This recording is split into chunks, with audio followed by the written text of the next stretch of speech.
huling araw ng ikatlong linggo ng impeachment trial ni Vice President Sara Duterte, iginiit ni NBI Director Attorney Melvin Matibag na consummated ang aligasyong betrayal of public trust matapos ihayag ng Vice Presidente na may kinausap siya umano partikular o para kitilin ang buhay ng ilang matataas na opisyal ng bansa.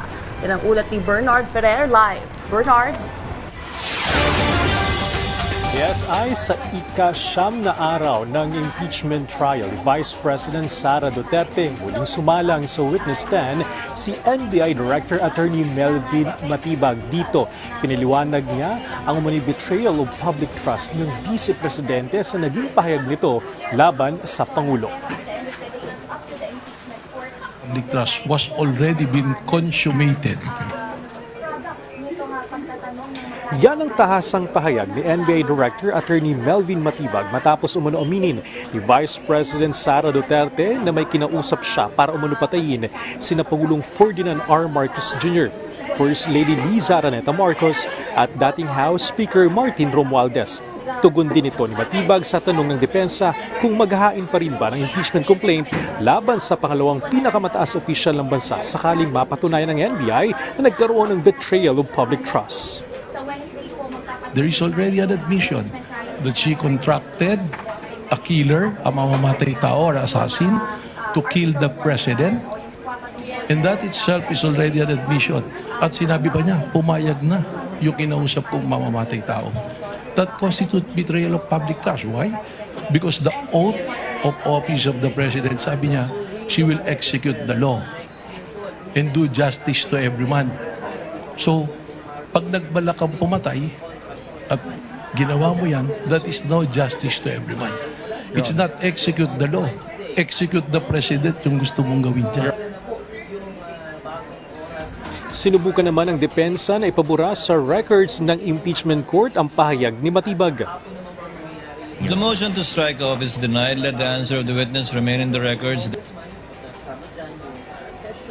Sa pagdinig, kwestiyon din ng depensa si Matibag ukol sa kanyang konsepto ng kinetic force na anilay nagiging sanhi ng pag-uudyok sa iba na maglabas sa mga banta. Bilang halimbawa, binanggit ni Matibag ang insidenteng kinasangkutan ni Palace Press Officer Claire Castro sa Canada para ipaliwanag ang kanyang pagtingin sa kinetic force. Binigyan din ni Matibag na malaya si Davao City Mayor Sebastian Baste Duterte na magpahayag ng kanyang pagtutol sa gobyerno. Meron po kaming tuloy-tuloy na pakikipag-ugnayan sa ating sa palasyo po. I will not mention who exactly yung mga kausap po namin doon, but there's always continuing threat assessment po. Matatandaan sa pahayag ng alkalde sa rally ng Rage Coalition noong April 12, 2026 kung saan sinabi nitong isang ulo lamang ang kailangan nila na tumutukoy kay Pangulong Marcos Jr. Sa pagtatanong naman ni Senator Judge Erwin Tulfo, sinabi ni Matibag na aktibo at nagpapatuloy pa rin ang banta sa buhay ni Pangulong Marcos Jr. Meron po kaming tuloy-tuloy na pakikipag-ugnayan sa ating sa palasyo po. I will not mention who exactly yung mga kausap po namin doon, but there's always continuing threat assessment po.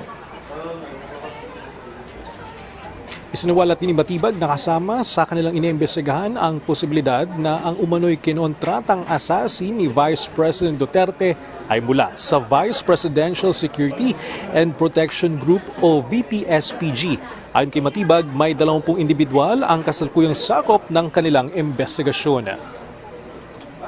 May mga pangalan na po kami nito. Sa katunayan po, yung iba po rito, kausap na po namin yung kanilang mga pamilya o kakilala. Ay sa tapos na ang pagliliti sa pagtalakay sa Article 4 ng Articles of Impeachment na tumatalakay sa grave threats o mano'y grave threats o pagbabanta sa susunod na linggo, Miyerkules, July 30, ay muling magpapatuloy ang pagdinig ng alas 10 ng umaga kung saan tatalakay naman dito ang Article 1 na tumatalakay naman sa misuse of confidential funds. Dito inaasang harap ang dalawang opisyal ng Land Bank. Ice? Maraming salamat, Bernard Perez.